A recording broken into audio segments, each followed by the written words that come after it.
It's all out in the open now. They're trying to make you scared. Where once we heard about moderates, now jihad is everywhere. No more lying about Aisha and loving death. Now it's all about giving you your dying breath.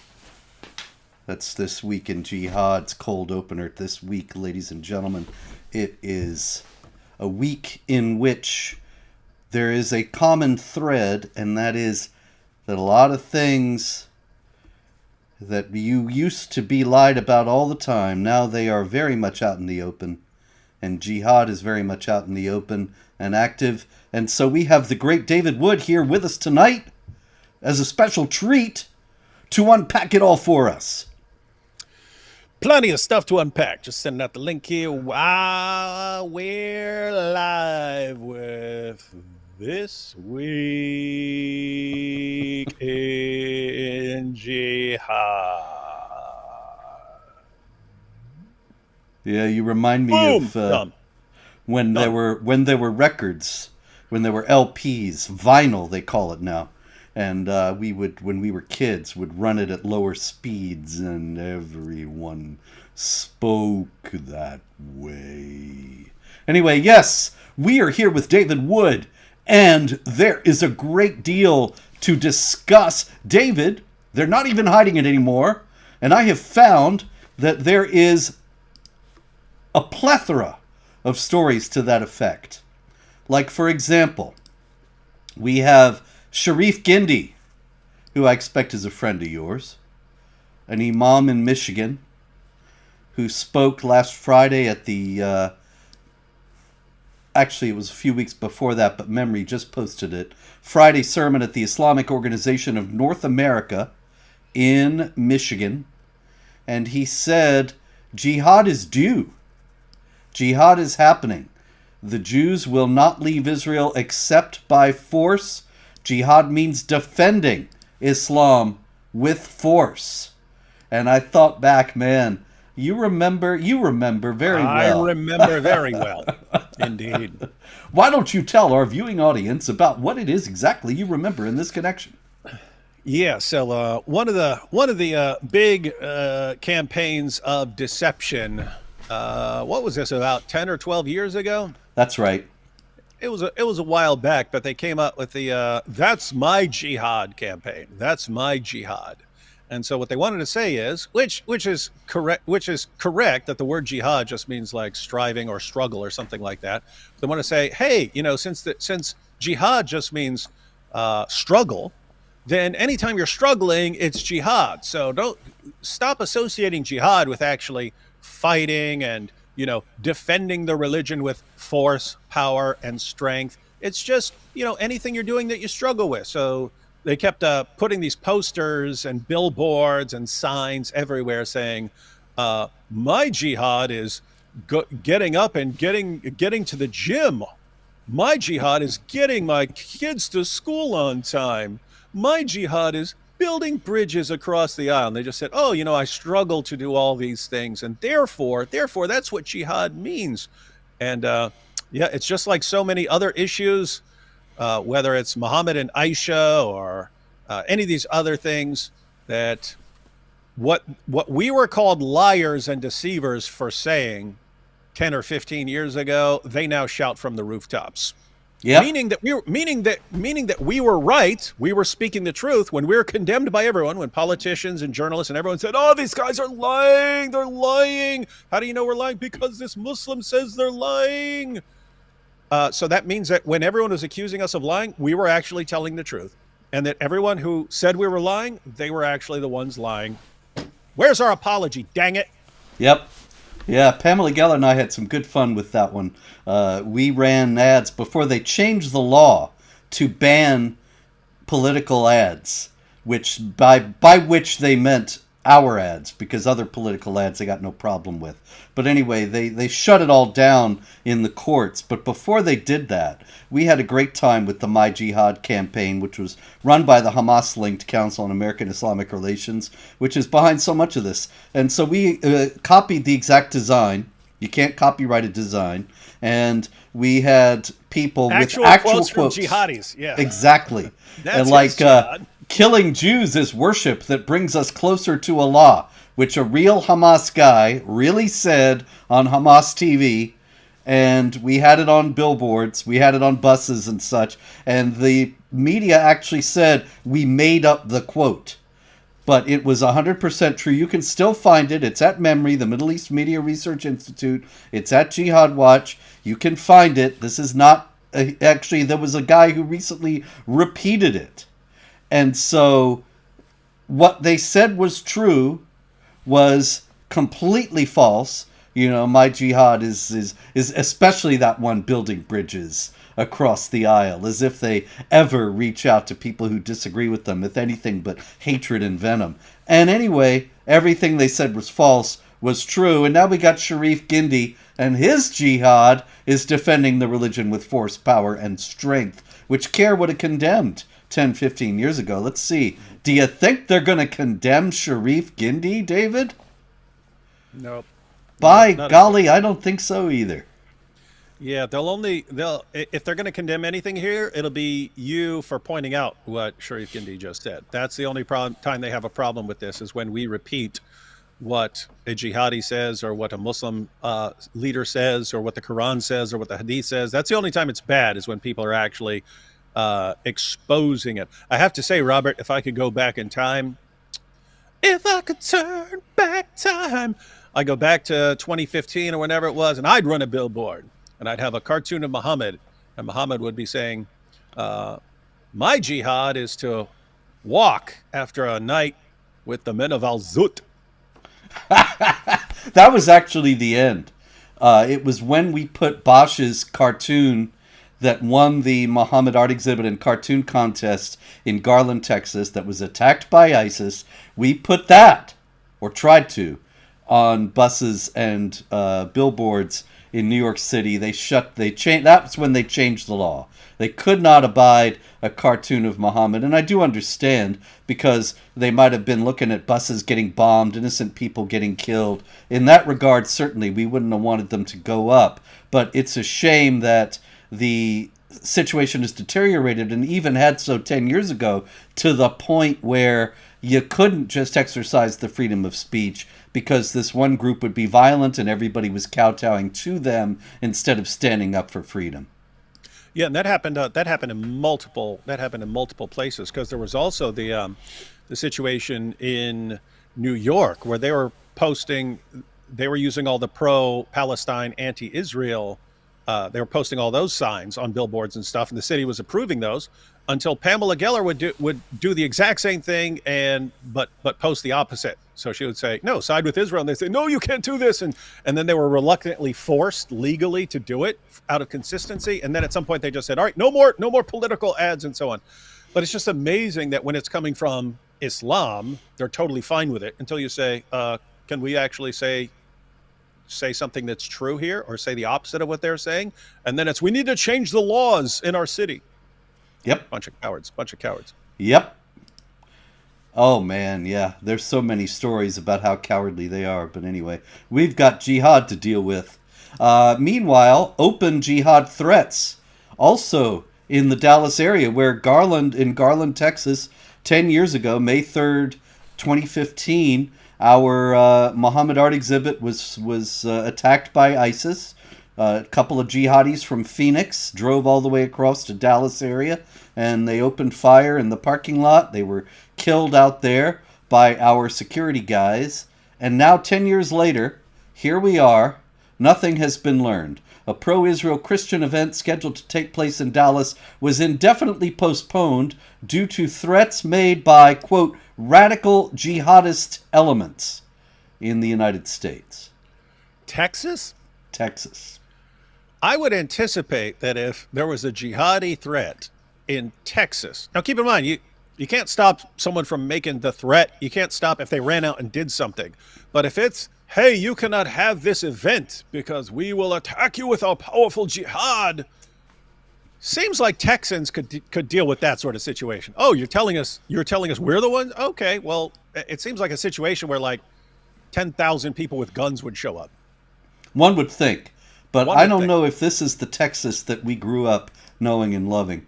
Because Plano, Texas has been revealed this week to have handed over $1.2 million to Islamic organizations tied to jihad terror, including an Islamic center under investigation by state and federal agencies over its plans for a Sharia enclave. That's Epic City, of course. The East Plano Islamic Center. The government of Plano, Texas gave $219,000 to the East Plano Islamic Center. How much money did it give you, David? They ain't even give me dime one yet. Yeah, they ain't me Can either. you imagine? Yeah, can you imagine all the if you're trying to subjugate the West and impose Sharia on everyone and make it like, oh, let's shower you with money. It's like, okay, we don't want to be subjugated. How dare you? That's right. And so I don't know if Texas is really up to the threat here. Meanwhile, we got more of it being all out in the open in various ways. This is Wissam Haddad. And he's over in Australia. You can see that... Flashing his gang sign. Yep, flashing his gang sign. And he is a Muslim cleric in Sydney, Australia. He's being sued for alleged racial discrimination against Jews for a series of lectures he gave right after October 7th, maligning the Jewish people as vile. Where do you think he might have gotten the idea to use that word? Couple places in the Quran, but you've got we're the worst of creatures. Isn't there? Don't some translations say the vilest of created beings or something like that? Yeah, that's right. Yeah, that's the one. Surah 98, verse 6, the most vile of created beings. And so he goes and gives a lecture that says that Jews are vile. He's just quoting Quran, and everybody's shocked, and he's getting sued.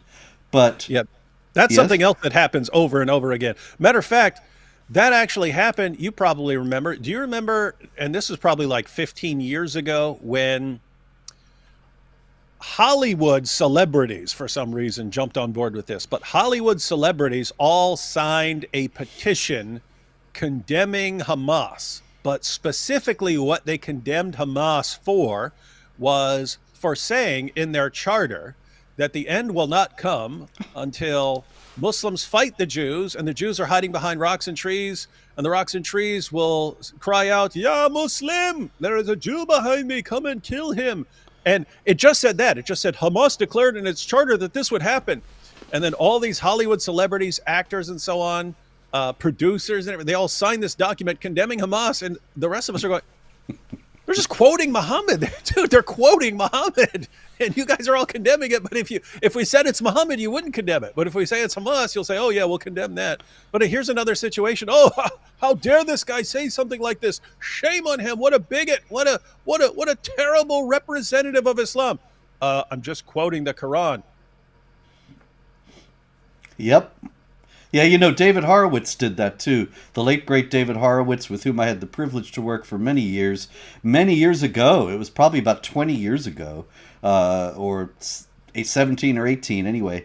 He called me up and he said, we're going to start this thing where we ask all the Muslim organizations in the United States to repudiate the hadith that says exactly what the one you just quoted, that the Muslim at the last hour will not come until Muslims kill Jews, and the Jews hide behind trees, and the trees say, "Oh, Muslim, there's a Jew hiding behind me, come and kill him."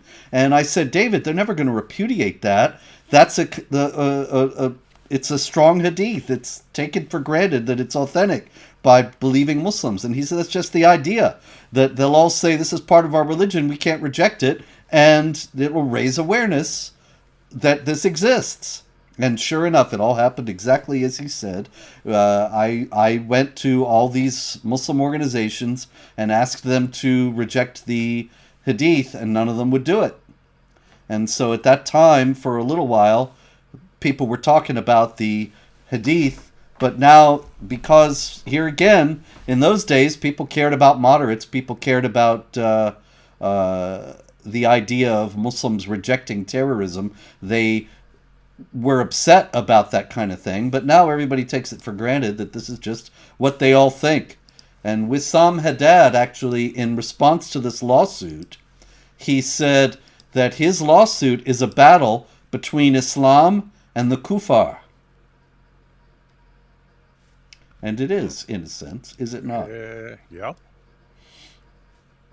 But this is the kind of thing where a few years ago, he would have been saying this has nothing to do with Islam and you're taking me out of context and this and that. And now he's just straight out, oh, we're having another battle between Islam and the kuffar. Okay, now we have another guy like that, with this continuing our theme of it's all out in the open now. This is Tariq Yunus.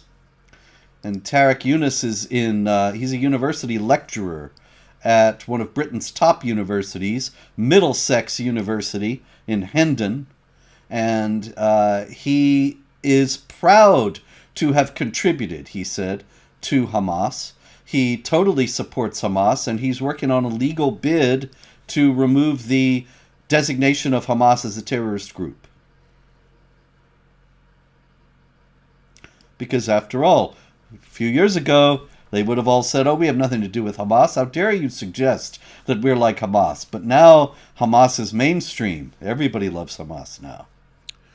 And definitely will not be surprising if governments drop the terrorist designation and say, nope, these are just great freedom fighters and we hope they win. Yep, because after all, the British government does hope they win and has been doing all they can to help them. Okay, same thing over in Pakistan. The Ahmadis. Now, you know that the Ahmadiyya are not considered Muslims in Pakistan. They're not even allowed to call themselves Muslims. They're not allowed to read from the Quran publicly. They're not allowed to have Muslim burials or call themselves Muslims even on tombstones. It's very strict. Yeah, they get attacked. They get attacked like Jews and Christians and Hindus over there. Yeah, and so I thought this was interesting though, because usually they don't talk about it this openly. But a Muslim cleric with Tehreek-e-Labbaik Pakistan, which is of course a jihad group, he says, we also don't say that we aren't going to kill. And he sounds like Ali Dawa here. He says, when we are in government, when Nizam-e-Mustafa, that is the ideal Muslim society, is implemented, a directive will be given from the top. Target and kill every Ahmadi in Pakistan. And it's the most amazing thing about the Ahmadis is that they're among the quickest to defend Islam here in the West. They're some of the most confident defenders of Islam in the West, and they defend Islam, and they defend the Quran, and they defend Muhammad, and they defend the Hadith, and so on. As we're criticizing, it's just amazing. It's like, guys, if you protect Islam from criticism and Islam takes over, you guys are dead. Mm-hmm. You are dead and doomed. The only thing that is keeping you guys remotely safe right now is, one, you guys have a bunch of people in Western nations, and they actually moved their headquarters to the UK. They moved their headquarters to the UK just because it was more safe. But the only thing that's protecting them remotely in Muslim countries like Indonesia and Pakistan, where they are attacked, is because Western nations insist on protecting people, and in order to have any sort of good diplomatic relations, you can't be having these massacres regularly and so on. So yep.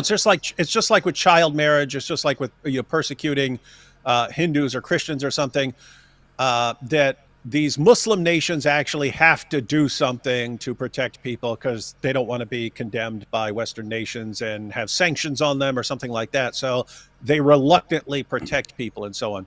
Guess what? If Islam actually wins and takes over, all that's gone, right? The version of Sunni Islam that would take over would wipe Ahmadis off the map. And they're like, please, more Islam taking over. It's insane. Yep. Oh, you'll like this too. The same cleric says, Allah willing, we will finish them off. and those Jews as well who nurtured them. There you have it. There you have it. They must be behind it. Ahmadis nurtured by Jews. Yeah, I mean, who else, really? Mirza Ghulam Ahmed, who founded the Ahmadis, he was probably a Jew, a secret Jew. His real name was Mirza Ghulam Ahmedenstein. Yes.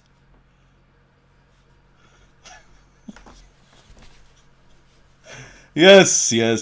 I'm speechless, David. It's such a beautiful thing because the thing is that these people are really beyond parody. You know, they're so absurd to start with. Anyway, meanwhile, we have more threats from Al Qaeda in the Arabian Peninsula, and this is Saad al-Awlaki. I wasn't able to discover if he's related to Anwar al-Awlaki. Do you know if he is? No clue. Anyway, Saad al-Awlaki is the head of Al-Qaeda in the Arabian Peninsula. And he wants Muslims in the U.S. He says there's 4.5 million Muslims in the U.S. And I thought that was interesting in itself, David, because a few years back, CARE was saying there were 8 million Muslims in the U.S. And I think, do you think 3.5 million Muslims have left the United States? What's up with that? Is that Trump's deportations? I think that CARE was exaggerating to increase its political clout and that this guy is being more honest. But anyway, he says there's 4.5 million Muslims in the U.S. And listen to what he says. He says, do not consult anyone about killing infidel Americans. In other words, you don't need any permission to do this. And he says that if you're in the military, you should take your plane, if you're a pilot, and strike the Jews. He said Muslims in the U.S. should revive the tradition of assassinations, and that they should assassinate Trump, Vance, Rubio, Hegseth, Elon Musk, and their families, and make sure that in America and Europe there is not a single safe place left for the Jews. Sounds about right. This is the kind of threat that we saw in the 90s, actually, from Osama bin Laden, when he issued a couple of fatwas saying that it was permissible to kill American civilians because they supported the American government, which he said was at war with Islam and had invaded the sacred land of the Kingdom of Two Holy Places, Saudi Arabia, and that as a consequence, every Muslim had to defend the lands of Islam. And so every American, he said, was fair game. Saad al-Awlaki is saying much the same thing now. And we know what happened after Osama said that. I was just looking up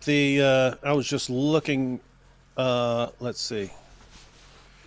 They're definitely related by tribe. Al-Awlaki is a tribe. It says Saad al-Awlaki was born in the town of Al-Shuba in Wadi Yasbam in the Upper Egypt district in Shabwa Governorate. He comes from the large Al-Awlaki tribe, the same tribe from which the spiritual father of Al-Qaeda, Anwar al-Awlaki, who was killed by an American drone in 2011, descends. So they're same tribe. They're same tribe, basically. Well, I was looking for if there was an actual closer familial connection and couldn't find anything. But anyway. Okay, same tribe. We'll go with that. Watch out for that Awlaki tribe because they seem to suck. Yes. And speaking of that, we have Mohammed Shahzeb Khan. Did you see this guy? Nope. He is a 20-year-old Pakistani national living in Canada. He also goes by the name Shahzeb Jadoon, and he was just extradited to the U.S. on Tuesday because he was plotting an attack in New York City on Jews. Let's see what he was going to do. He was going to enter the United States to carry out a deadly terrorist attack on a Jewish center in New York City. They were talking about a specific synagogue in Brooklyn. He planned to use automatic weapons to kill as many members of our Jewish community. This is the U.S. Attorney for the Southern District of New York, Jay Clayton, speaking. He planned to use automatic weapons to kill as many members of our Jewish community as possible, all in support of ISIS. He wanted to. He was talking, as is so often the case, he was talking to fellow Muslims who turned out to be undercover officers, and he said that we need good hunting knives so we can slit their throats. So there we go with the throats again. And people don't realize how easy it is for a jihadi to get into the U.S. So you already have people in Western nations who agree with the ideology and so on, and they pretty common to carry out some sort of a terrorist attack or something. But Nabil, years ago, this was shortly after 9/11, he went on a trip to Pakistan, and he said they were offering to buy his passport from him. And so the way this would work is, and they offered him something like, I think it was like, this was a long time ago. This is almost, no, this was over 20 years ago. But they offer, I think he said it was the equivalent of like $20,000 for his passport. And what it would be is he would sell his passport to them. They would find the jihadi amongst them who looks most like him. And that jihadi would use the passport, go to the U.S. and so on. And then after that jihadi gets to the U.S., then Nabil would report that his passport is missing and go get it replaced and so on, do what he needs to do and so on. But anyway, that's pretty easy to do. People are traveling traveling back and forth all over the place. And hey, buy a passport. If you can't get there because they would know who you are or something like that, or they would look you up or find out what you're connected to, no problem. Just buy the passport of someone who kind of looks like you and roll with that. Who's going to notice? It's actually very hard when you got one picture and you don't know the person and they might have changed their appearance in various ways. It's really not as easy as people think to make a positive identification. And I remember a guy way back in high school in the 70s, and everybody was trying to buy beer illicitly. And one guy borrowed the driver's license of some other guy, and so we're talking about two people who were very different in appearance. One of them was tall and thin, and the other one was short and not thin, and the person behind the counter didn't bat an eye. There was no problem. No. Okay. What do you mean? Oh, no, I was just going to point out, I did that when I was still in high school. Yeah, there you go. So I was in high school. I had a friend, and she was going.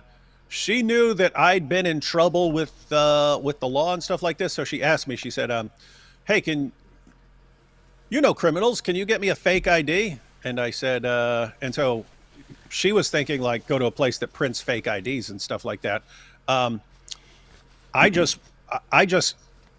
I just got someone who was an adult who looked like her to give me her ID, her military ID. And then she just reported it missing and stuff. And then my friend had an ID and she kind of looked like her. Her. And that was it. Problem solved. And no one ever caught her. She bought alcohol all the time with that fake ID. There you go. No problem. Pretty easy. So this kind of thing is really quite common. And once again, nobody really cares. Nobody's on it. Another thing about the Boulder jihadi that we spoke about last week. What's his name? Mohammed Sabri Soleiman. Been investigating his background, of course. And Mohammed Sabri Soleiman, turns out that one of the things he did earlier, before he threw the Molotov cocktails at the Jewish protesters in Boulder, he set a dog on fire, David. Now, why do you think somebody would...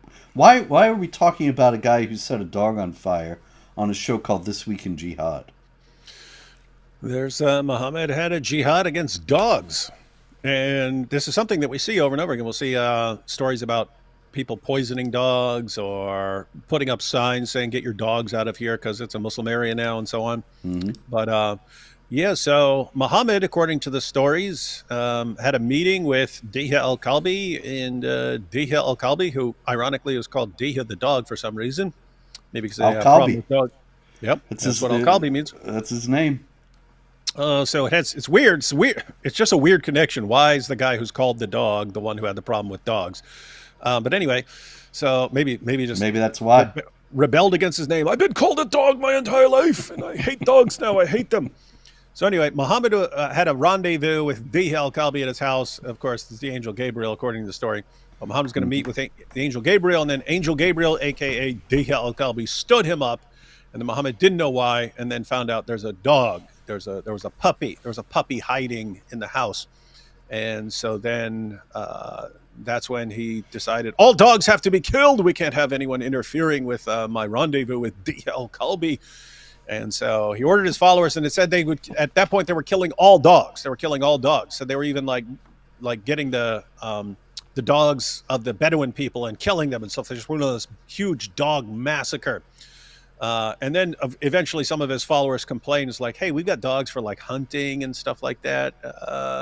What's up with that? And then he changed the ruling to allow certain kinds of dogs. But as far as like dogs as pets and so on, there's no concept of that in Islam. Those have to die. And you just have this, you'll have this revulsion towards dogs in general and a desire to kill them for lots of these guys. Mass killing of dogs in Turkey right now. Been going on for months. All right, Tajikistan sent us over a 39-year-old male born there in Tajikistan, a citizen of Russia, and he was arrested in Philadelphia. And it turned out that he did not have a visa. He's an illegal alien, and Tajikistan has him on their wanted list because it turns out he also is a member of Al-Qaeda. So we got an Al-Qaeda chief in the Arabian Peninsula saying, kill Trump, kill Vance, kill Hegseth, kill Rubio, kill everybody, kill all the Jews. And then we have Al-Qaeda guys apparently strolling into the country without any legal justification to be here. Nothing to worry about. Nothing to worry about, Robert.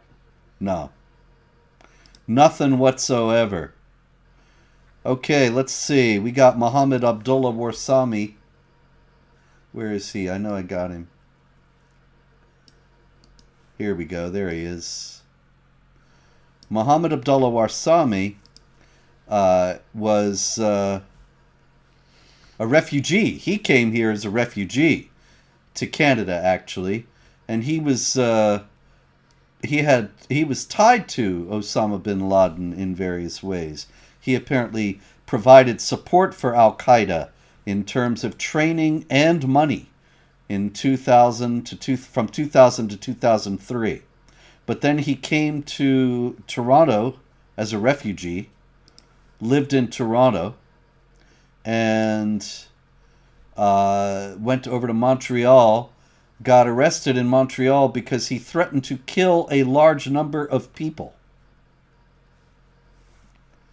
Now, this is after. He's walking around threatening to kill a large number of people after the fact in 2009 he pleaded guilty in federal court in Minneapolis to one count of conspiring to provide material support and resources to the terrorist group Al-Qaeda.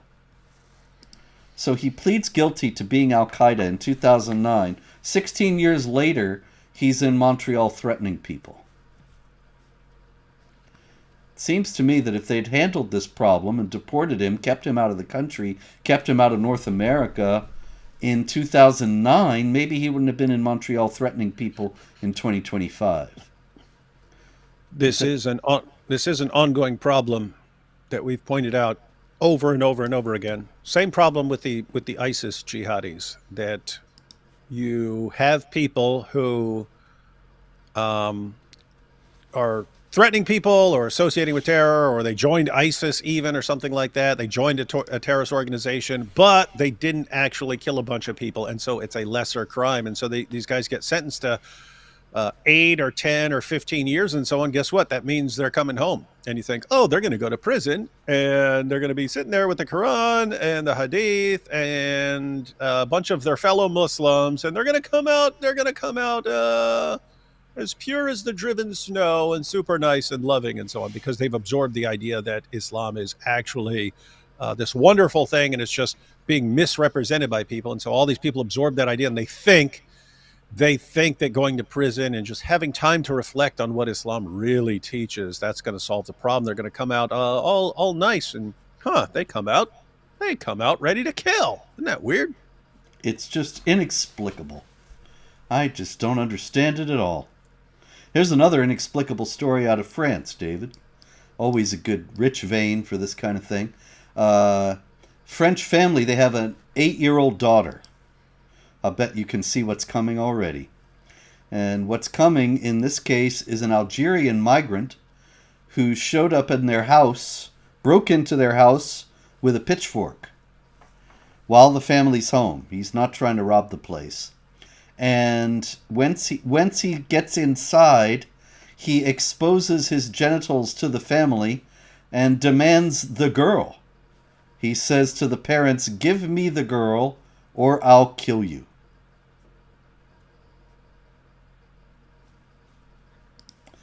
So that's France. He is actually a refugee from Algeria. Although there's not really a big hot war going on in Algeria that he's a refugee from. But in any case, he came to France and he was ordered deported last year. But he is still there. And I'm sure he'll still be there another 5 years from now, Robert.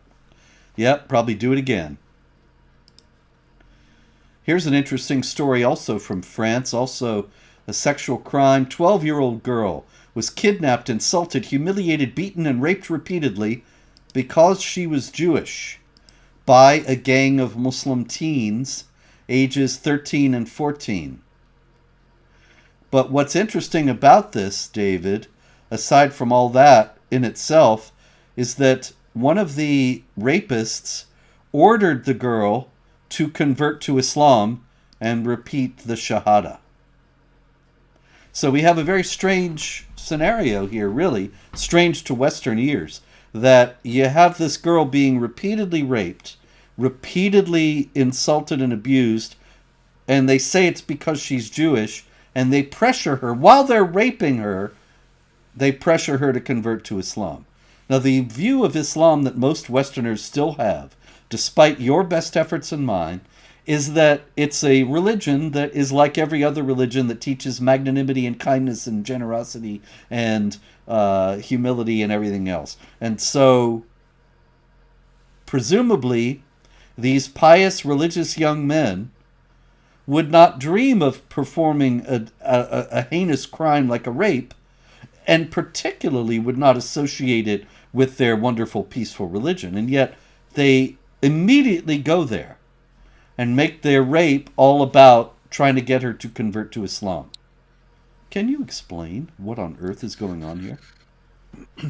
Well, didn't we hear the same thing from victims of the grooming gangs in the UK? Indeed we did. Mm-hmm. Isn't that weird? It is weird. What could possibly account for it? I have no idea, Robert. Maybe it's actually connected to what the Quran says that we've already talked about, that Jews and Christians are the worst of creatures. Allah doesn't care about them. Allah has no love for these worst of creatures. You can slaughter a cow. You can slaughter a sheep. Guess what? A cow and a sheep are better than Jews and Christians, according to the Quran. So you can do what you want, and Muhammad and his followers all took sex captives and so on. We've talked about this before, that the difference between now and back then, there is a difference. That back then you would conquer someone and then you would take their women and daughters and so on as your sex slaves. And people pointing out, but see, that's different. Yeah, we would take women and girls as our captives, and then we would do whatever we want with them. But that's not what's going on with the grooming gangs and these other people who are just going around raping girls. And it's like, yeah, because back then you had to conquer someone. You had to conquer someone if you're going to take their women and daughters as sex slaves. They had no concept of a culture that would just let you do it and would just invite you in and say, yeah, go ahead. Here's open access to our daughters. They had no concept of a culture like that. So from a modern Islamic perspective, why conquer them if they're just going to give them to you? Mm-hmm. You don't need to conquer them. They're your property. And Westerners are basically saying, "Oh, we feel so bad because of things our great grandfathers did in your countries. They were oppressors. You Muslims, you never oppressed anybody, and therefore we'll give you our daughters. Just take them. We can't condemn you for it." Yep. And the rapists think, well, we're humiliating this girl, and we're allowed to humiliate this girl because she's an unbeliever and she's a Jew, the most hostile of the unbelievers to the Muslims. And so she has it coming. And meanwhile, she will be reminded of her humiliation as her suffering in this world for rejecting Islam. So we will also appeal to her to convert to Islam at the same time, in the midst of the same act of humiliating her, so that she can see how she can be relieved of this humiliation. And they can actually view that as something good. The same way that Dawa guys view lying as something good, right? Hey, if I'm lying to you, but that causes you to convert to Islam based on all my lies, then, I mean, you get to spend eternity. I've helped you. I've helped you with my lying, right? And the Dawa guys actually believe that stuff. But guess what? These guys, hey, if we're raping people for not being Muslims and we're raping them and showing them how they deserve to be treated as non-Muslims, this will make them want to convert to Islam, where they won't be treated like this. And so we're actually helping them. We're doing this girl a favor by raping her and so on. That's right. And also somebody was asking in here, so I'll just clarify. This is indeed a story. This took place a year ago in June 2024. But it's a story this week because the trial is just starting actually today. And so I don't know what happened the first day of the trial, but that's why it's back in the news, this incident. What'll happen is, what? We didn't know we're not allowed to rape her. We're just, what? It's completely normal in our religion. Are you condemning our religion? No, we're going to give you medals and make you all leaders in our country. That's actually very likely to be what'll happen here. There have been many others who have said, yeah, we didn't know this was against the law here, and then they get let off easy. And this is not, we haven't even gotten to the stupid infidel section for the week, David. My goodness, I think the stupidest infidel of all is Miguel Angel Moratinos, but maybe we talked about him last week? Yeah, I think maybe we did. I'm sorry. I think I added him in by mistake. He is the UN Special Envoy to Combat Islamophobia, and he has said that the West needs to institute criminal penalties for negative attitudes toward Islam. Certainly does. The problem is lack of education, David. If people just knew about Islam, they would love it. Yeah, it's because we don't know about Islam. Yeah, we got also Mark Carney, of course, the Prime Minister of Canada. And he very famously this week he delivered a congratulatory speech on Eid al-Adha. And he said that we need to all come together around the values of Eid. And he said that community generosity and sacrifice are the values of Eid. And he said, these are Muslim values, these are Canadian values. And so he's saying that we need to all come together and celebrate these Muslim values, Muslims and non-Muslims. And then I picked up a tweet that I put at Jihad Watch listing a few of the things that are Muslim values that are not Canadian values. We don't stone women for reporting rape. We don't force marry underage girls. We don't allow Sharia. We don't go to Muslim countries and demand they change their laws to suit us. Muslim values, Canadian values. So that's Mark Carney. He may be the stupid infidel of the week. I can't even get him off the screen. There he goes. Well, bright times ahead for Canada. Oh yeah. Speaking of stupid infidels, this is Thiago Avila. He's in the red circle. And he was the organizer of the flotilla that Greta Thunberg took to Gaza. She was going to give supplies to Gaza, and then she got stopped by the Israelis and sent out of the country. It's been kind of a sideshow this week to all the grim news. And Thiago Avila is here with various jihadis, and they're all screaming the Houthi slogan, Allahu Akbar, death to America, death to Israel, victory for Islam. As far as I know, the guy's not a Muslim. He's just a leftist who thinks he's being multicultural. Well, Greta would agree with that. Yep. So, I mean, you could just name your boat that. It's like, hey, guys, everyone who wants death to Israel and death to America and death to the West and so on, climb aboard. Yep. All right, there's some people that are mad in Italy, in the town of Monfalcone, and this is because a church gave its courtyard to Muslims for prayer.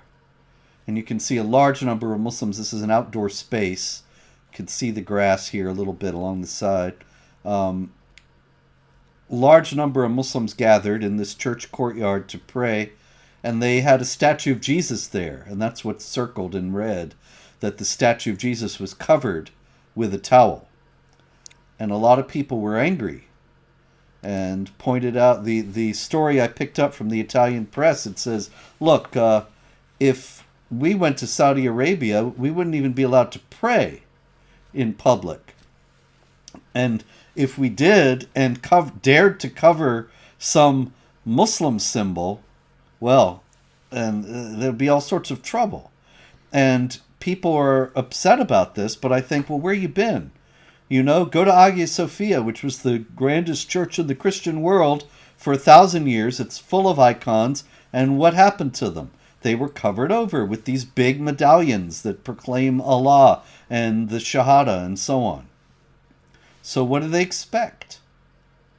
Yeah, we should demand that we can go to Mecca and pray in the Grand Mosque, and we're going to want them to cover up the Black Stone because that is a bunch of idiotic pagan nonsense. Oh, they'll be all over that. They'll be happy to do that, David, in the spirit of tolerance. Anyway, yeah, they don't. It seems like I understand why Italians are angry about it, but I think I'm surprised that they're surprised about it, and it seems like they still don't know at this late date that Islam is a supremacist religion with a replacement theology, and so there's no room for Christian expression. And the Christians, if the Muslims take over Italy, are going to have to act like the Christians in the Middle East and go behind closed doors, make no public display of their faith. It's against Islamic law. Yeah, it's this weird thing where people are told one thing their entire lives by everyone. So they go to school and they're told Islam is wonderful, it's peaceful. Anyone who says otherwise or that Islam is anything different, they're just racist and Islamophobes and bigots. And they turn on the news and they hear the same thing. And their politicians give a speech and they hear the same thing. And everyone tells them the same thing. And so they think, oh, Islam's just wonderful. Oh, what's going on? Why do you have to cover up Jesus? It doesn't make any sense. Huh, what's going on here? Mm-hmm. But then they'll forget about it 10 seconds later, and then something else will happen the next day, and the next day, and the next day, and it's always, this is weird. This is just weird. And the next time Muslims want a place to pray, some church will happily give it over. And yet, where have you ever seen Christians being allowed to pray in a mosque because they don't have another place? Or even outside a mosque? Has that ever happened? Maybe. I haven't seen it. I haven't seen it. And I watch this stuff every day. But just imagine, I mean, what would the situation be where Christians want to pray in a mosque or have an obsession with praying in a mosque? They wouldn't actually. We really want to, there's no other place in the world for us to pray, so we really want to go pray in this mosque. Not a situation. Because why? Because we don't have that impulse that we have to take over and we have to do this show of strength to show we're strong by taking over their places of worship. That's built into Islam, and churches keep, what is your religion obsessed with? Taking over other people's places of worship to show how strong you are. So guess what? Come on in, show everyone how strong you are, get a bunch of pictures. Yeah, we'll cover things up for you so you can show how strong you are. There you go. Meanwhile, we do see what happens to Christians in Muslim lands. Let's go to Nigeria, and we have in Benue State, 85 Christians killed in a wave of coordinated attacks. All right, that's one. 85 Christians in Benue State. Then we have in Plateau State, also this week, jihadis killed 9 Christians one day after slaughtering 27 the day before. So that's 36 there in Plateau State. So 85 in Benue State, 36 in Plateau State. That's Christians being murdered by Islamic jihadis. Then in Borno State, there were 9 people killed by IEDs that jihadis put at a bus stop, striking terror in the enemies of Allah. In Congo, jihadis detonated a bomb in a public market, killing 4 people, injuring many more. And in Uganda, would have been probably much worse, but there were two women actually on their way to a Roman Catholic shrine in Kampala, and they blew up when the suicide bomb that one of them had strapped on blew up prematurely, so they didn't kill anybody but themselves. But it was clear they were heading for the Roman Catholic shrine. Probably many people would have been murdered there. So on the one hand, we have the Christians giving spaces to the Muslims for them to pray in Italy, and we've seen it elsewhere in Europe. And then on the other hand, we have Christians in Africa being wholesale slaughtered by Islamic jihadis. Why the disparity, David? What's the difference? Different beliefs. Surely we all believe in tolerance, and there must be a Muslims somewhere who are practicing reciprocity to all this Christian generosity, no? Yeah, that's the theory. You just keep doing everything they want, and eventually their hearts will melt. That's the theory. That's the theory. Never happens, but doesn't matter how many times your theory is falsified, you just have to keep your theory going. That's right. And so a bunch of pilgrims went to the Islamic Republic of Iran, a bunch of pilgrims from the Islamic Republic of Iran went to the Hajj, and they chanted, they did the annual disavowal of polytheists ceremony, which must be real cheerful, and they chanted death to America and death to Israel at the Hajj during the disavowal of polytheist ceremony. So you have the most sacred place in Islam. You have the most sacred time in Islam.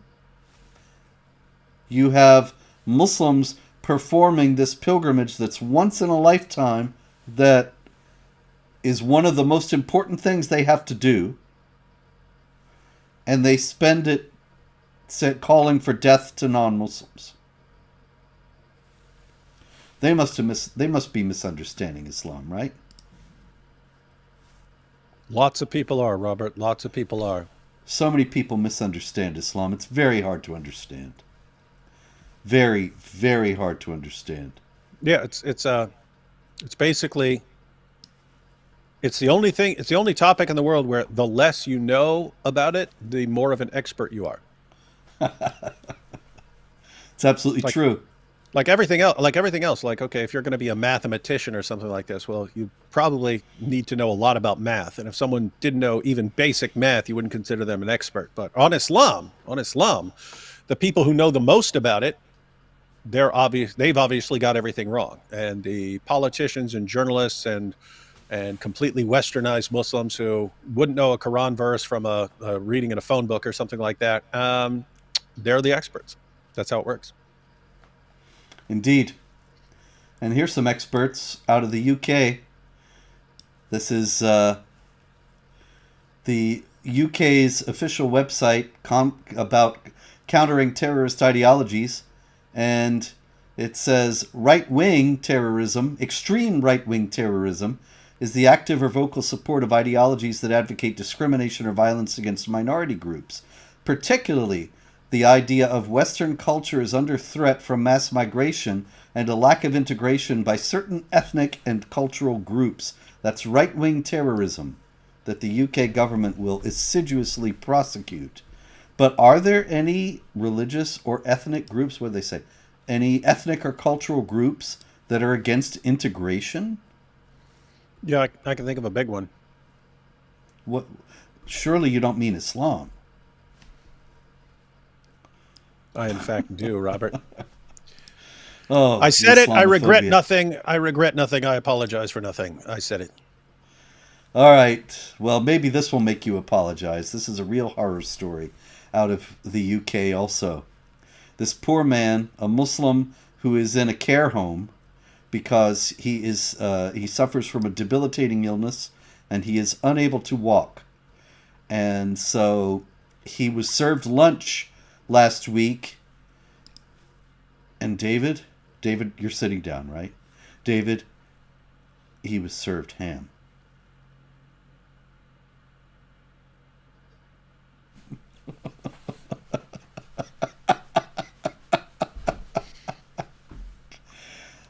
I'm amazed. Yep. First the Holocaust, now this, Robert. Like, how can things get any worse? Yeah. The poor guy, he says, I felt quite disgusted, to be honest. I've never had pork in my life, and I took some bites and knew immediately something was not right. I started vomiting as I was so disgusted. This is against my beliefs and my religion. I was supposed to be having a cheese and onion quiche. When the food arrived, I even asked if it was halal. When I looked inside, there were bits of ham inside it. It was shocking. Yeah, what are the odds that with all the millions of food service workers and all the restaurants in the world, some people are occasionally going to make a mistake and give you the wrong thing with the wrong ingredients? Shocker. Shocker. That's the thing about it. Over the years at Jihad Watch, I've covered several stories of this kind, and this is in the Lancashire Telegraph. This one, and it's a perfectly respectable media outlet, and it is not alone in showcasing with the big story these accounts of Muslims claiming that they were maliciously served pork. And I think back, I have indeed gone to restaurants and been served the wrong thing, something I did not order. And the media was not interested. There was never a story in the New York Times or the Washington Post or anywhere about me being served the wrong thing. And yet these stories, they always have legs and they become a big thing. Yeah, and it'll even happen in like more serious ways. Like someone will say, "Hey, does this have something in it that I'm allergic to," or something like that? And no, 'cause, the server doesn't always know, and so on, and so they can be wrong about things. They can make mistakes, and then all of a sudden, someone their throat swells up, and they have a medical emergency. Mm-hmm. It's usually not interpreted as, "Oh, you see, they're trying to kill you." It's just no. People make mistakes sometimes. Happens. And the thing is, it's of course designed to serve a narrative. And the narrative is that Muslims are victims, that they're discriminated against in the West, and so they need special accommodation. And so this kind of thing is designed to shore up that narrative. They don't actually have any actual instances of Islamophobia. Muslims are not being harassed and discriminated against on some large scale in the United States or in Britain. And so they have to have stories, make something out of stories like this because they got nothing else. All right, meanwhile, another story out of the UK. Mohammed Al-Mail. Let me see, I got him here. There he is. There's Mohammed Al-Mail at a pro-Hamas rally with a bullhorn and Palestinian scarf. And he said, "I love October 7th. And I love an organization that starts with H." So he's openly professing support for Hamas and or Hezbollah. He is openly praising the massacre of 1,200 Israelis on October 7th. And he was just granted asylum in Britain.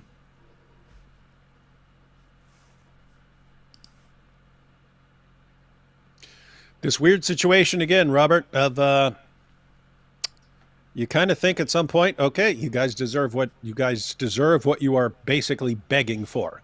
Mm-hmm. But you can't say that with complete confidence because there are all sorts of people who aren't begging for it, but those are going to be the victims. Yes. The politicians who are doing all this, guess what? They live in the rich areas.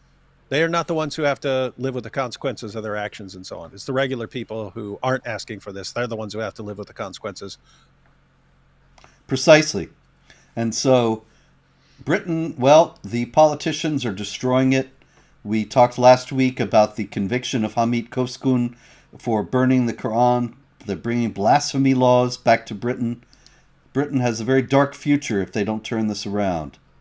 And we will end up there. Go to the Super Chats. It's Super Chats time, ladies and gentlemen, so get them in now if you haven't already. And David, the first one we got is, is Songs of Relief, saying Ali Dawa voice. Maybe you should read this one in an Ali Dawa voice. Are you having trouble keeping up with your 90 wives? Try new Ali Dawa sesame oil suppositories, guaranteed to please. Robert, you weren't watching the previous live stream, but a Muslim was appealing to a certain scholar, and Jai and DOC pulled up what was known about that scholar, and he was a scholar who still believed in mutta and had all these different mutta wives and had all these kids and had to give the kids names so that they would know not to marry each other and so on, because he was banging so many different women and so on. And it was said that he would put sesame oil up his bottom as an aphrodisiac so that he could perform with all his mutta wives. So this is the scholar we're all supposed to listen to. I'm not going to even ask. All right. It's just best not to even get into it. Loaves of Bread says, has Imam Google delivered any Super Chat revenue? Yes, oddly enough, yes. But I did get a warning the other day. Hatun very kindly made me a short out of something I said when we were going through our Quran study, and they gave me a warning on that and banned it from ads. So I don't know how long it's going to last, but while it lasts, we're going to enjoy it and we'll do what we can. In any case, thank you very much, all of you, for your support. And if it continues, we'll try to improve for the facilities over here. Bo Rudder says, my jihad is believing jihad is just a struggle. It's not a bad jihad. That is rough.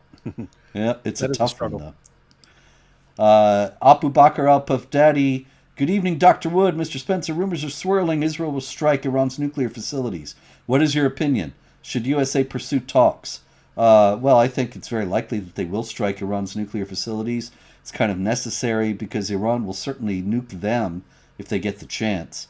Should the USA pursue talks? No, these guys are liars. As a matter of fact, Taqiyya is, you know something, a lot of the Islamic apologists in the West like to say Taqiyya was invented by Spencer, and actually it's a Shiite idea that the Sunnis don't practice. That's a lie, of course, because it's in the Quran, in chapter 3, verse 28. But it is true that the whole idea of it as a theological concept does come from the Shiites. They elaborated it as a theological idea in Islam. They have a very elaborate theology of it, and it's central. It is not incidental. It is central to Shiite Islam.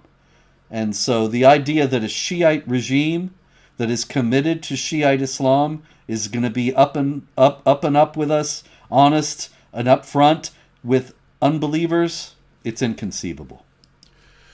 Yeah, the only with Iran, you're dealing with complete lunatics as far as the leaders are concerned. It's basically a giant death cult. Like Hamas is a death cult. They want death. That's Iran. They want war, and all this war is going to bring about the Mahdi and so on. And so how do you plan on getting along with them long term, or expecting them to abide by their agreements and so on? It's like all you'd be doing is putting off the problem a little bit. And even when they make deals, it's just, hey, we need a break right now from whatever's going on, so we need a little pause while we regroup and reorganize and so on.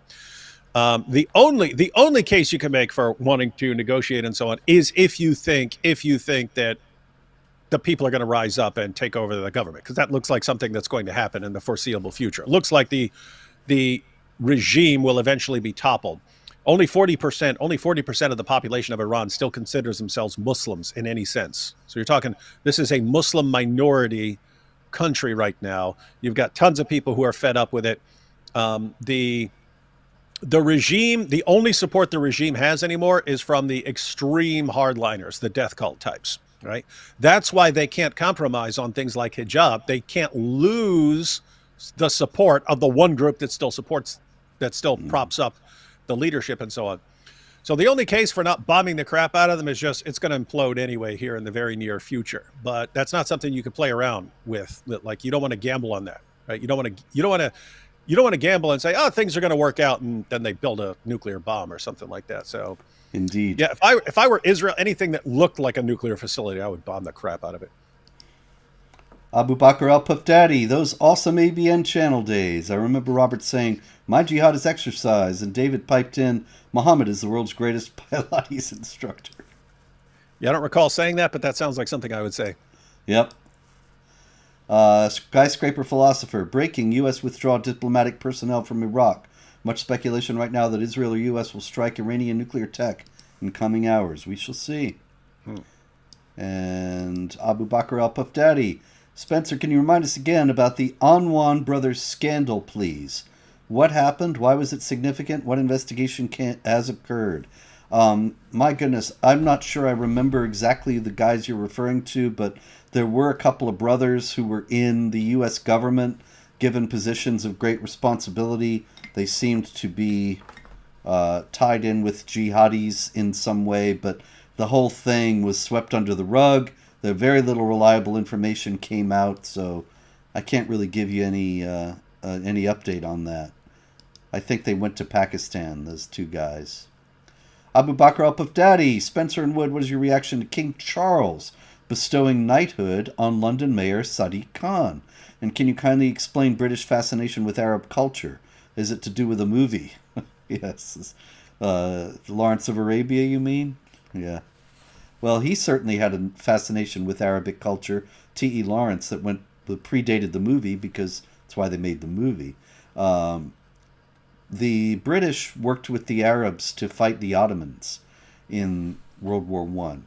They hooked up with the the Arabian rebels against the Ottomans that included the House of Saud, the Wahhabis, and so on. And they've been great pals ever since, really. Seth, that real Jewish ex-spy in the chat, are you still interacting with Bat Yaor, Eurabia? Yeah, I hear from her now and again. She's a lovely lady, great pioneer, wonderful scholar who exposed... People talk about Eurabia as a conspiracy theory. She actually has the receipts. You should all read that book, Eurabia. She has the records of agreements that the European Commission made with the Arab League back in the 70s to foster mass migration of Muslims into Europe. So she's the real deal. Zutsut, yeah. It's proven Muhammad was involved in 2 moon splittings. One on... Yeah, okay. Thank you very much.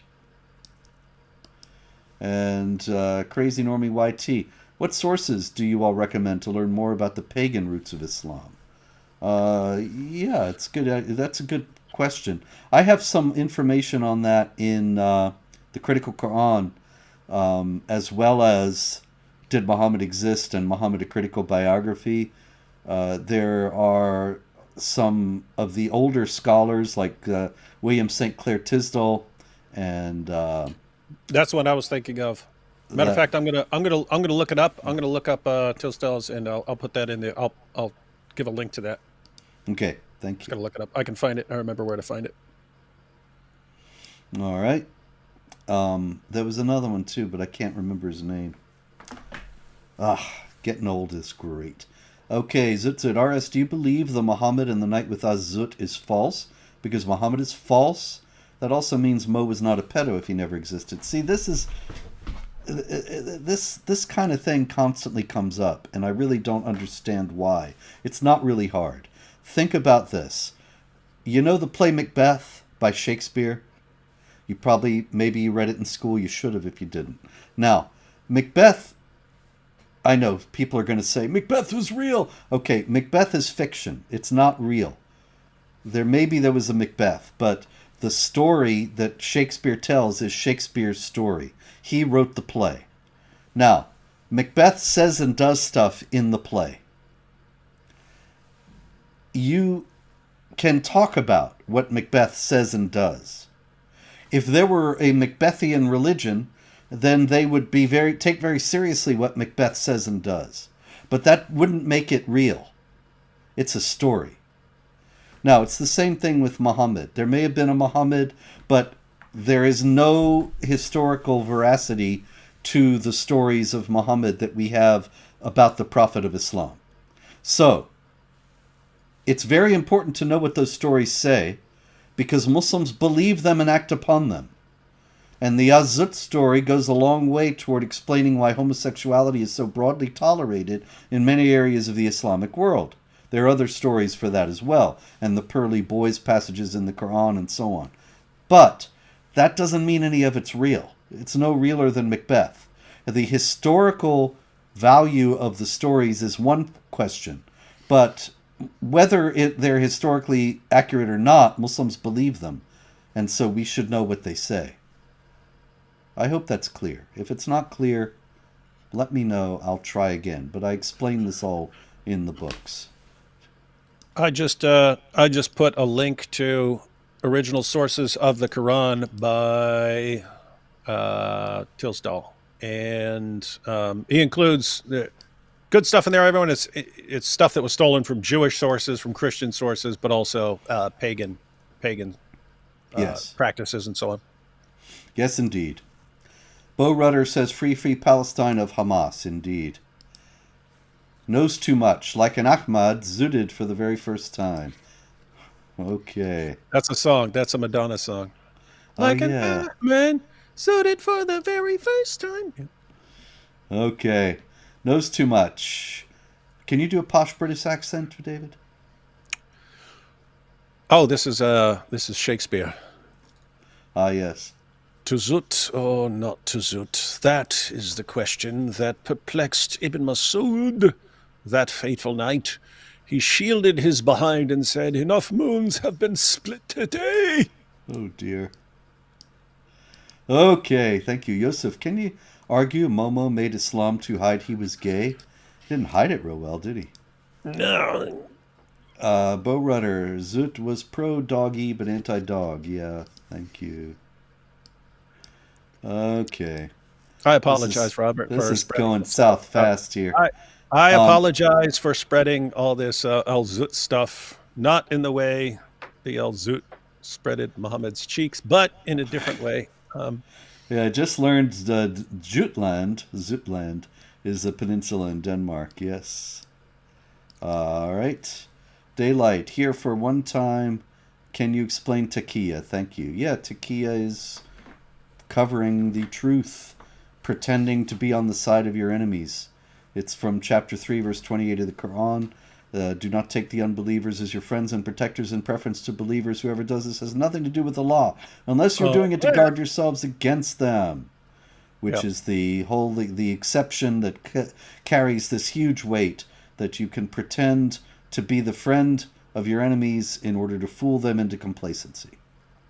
And I would encourage, Daylight here, I would encourage you can go to the tafsir, the commentary of Ibn Kathir on that verse. So go to Tafsir, QTAFSIR.com. That gives you the commentary of Ibn Kathir. Go to the commentary on Surah 3, verse 28, and look at what it says. So yes, it became a huge thing in Shia Islam because Shias were the minority very frequently, and they were being even killed by by Sunni Muslims. And so it was a big issue for them to be able to say, what? No, I'm not Shia. I'm Sunni, man. And so they needed it. But keep in mind, it does come from the Quran, and the commentary of Ibn Kathir, interesting because that's a Sunni commentary, and he quotes Muhammad's companions Al Hassan and Abu ad-Darda. Yeah, Abu ad-Darda, who comments on it, and Al Hassan says that taqiyya is allowed until the day of resurrection. Taqiyya is allowed until the day of resurrection, and then Abu ad-Darda, who says we smile in the faces of some people, although our hearts curse them. Meaning, well, of course we love you guys. We love you guys. I really want to kill you. And so it was understood. Hey, this is directly from the Quran. And what's interesting about 328 is when a Muslim defends taqiyya, they'll just say, "Oh, well, yeah, this is just if someone's got a gun to your head and they're like, hey, are you a Muslim?" And you can say, "No, I'm not," and that'll to protect your life and so on. Come on, 328 is not saying that if someone's got a gun to your head and is saying, "We're going to kill you for being a Muslim," then you can lie about it. It's saying, do not be friendly towards these people unless it's to deceive them.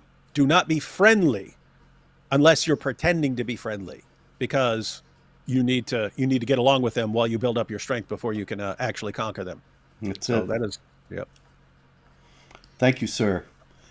Flippy says left-wing party in Japan are trying to pass a hate crime legislation for people criticizing Muslim immigration. Yeah, just like the West. Mother Hulda says, thank God for the First Amendment. I have a beautiful daughter, and that's not happening to her. God willing, may God protect you and your daughter. Nada Simic says, the religion of peace I think you mean Second Amendment, Mother Hulda. Second Amendment is the more relevant one if someone's coming for your daughter. You are correct, sir.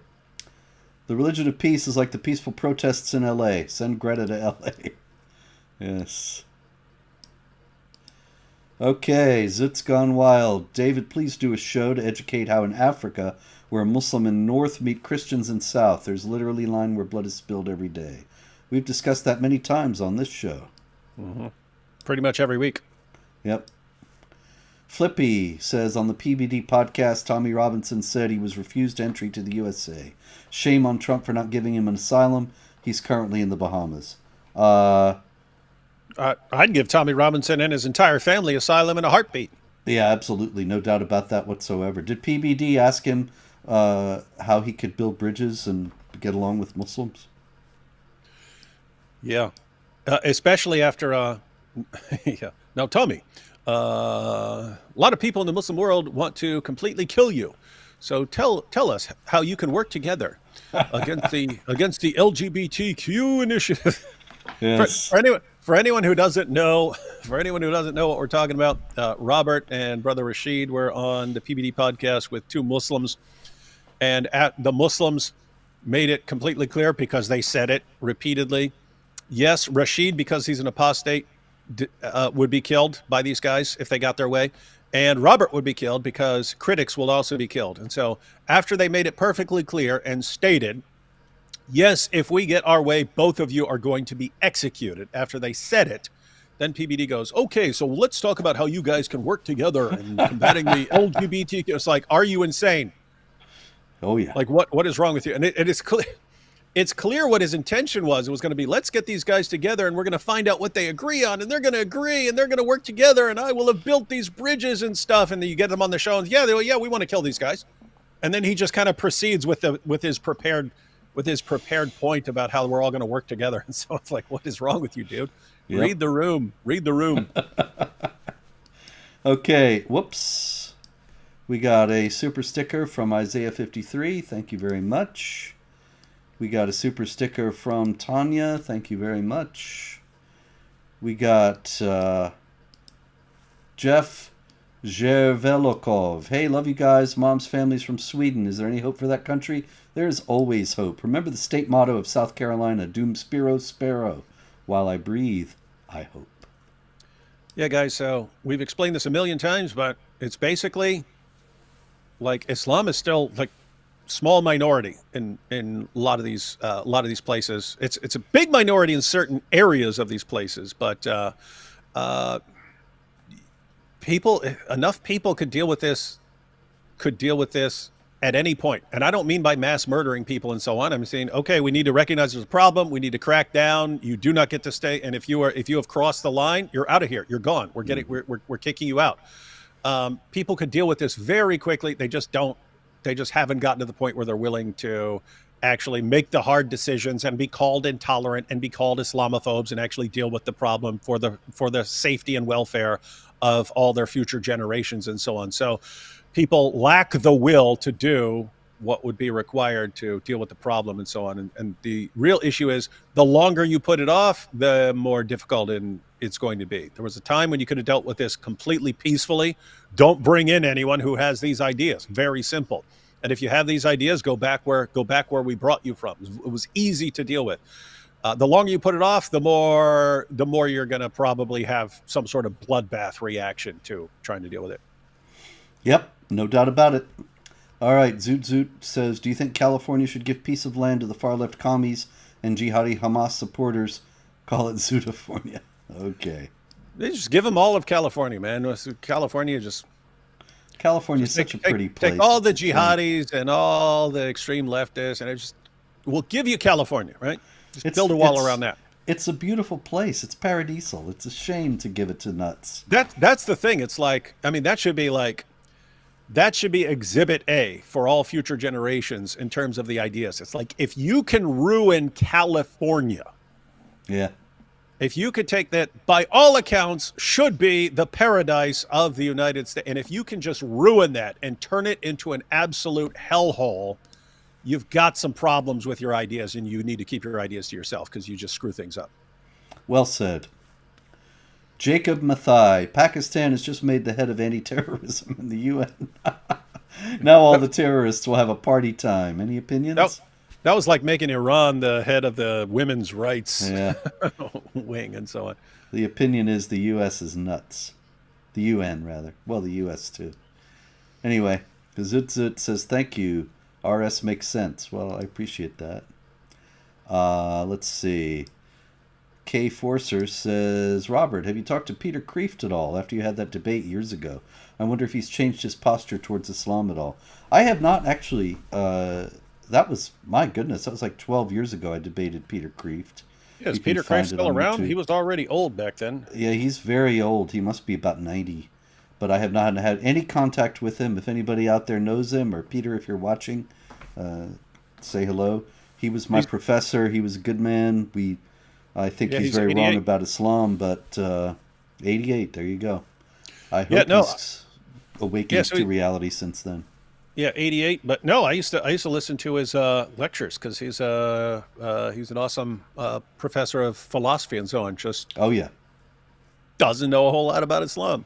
Mm-hmm. Absolutely. All right. Yosef says, from the river to the sea, Zudestein will be free. Yes. Okay. Hey, I just looked. He got his PhD at Fordham. That's me. Not like me. Oh yeah, you should have said hello while you were both there. Yeah. Yeah, we were the same age. When I had him for a professor, we used to play ping pong after class, and at the beginning he was so much better at it than I was. He would actually get on his knees to play the game and still beat me. To humiliate you. Yes, it was very Islamic. Anyway, by the end we were about even. By the end of the academic year. Anyway, that brings us to the end. Thank you all. If there's any more jihad, you know where we'll be. Until then, pray, hope, and don't worry.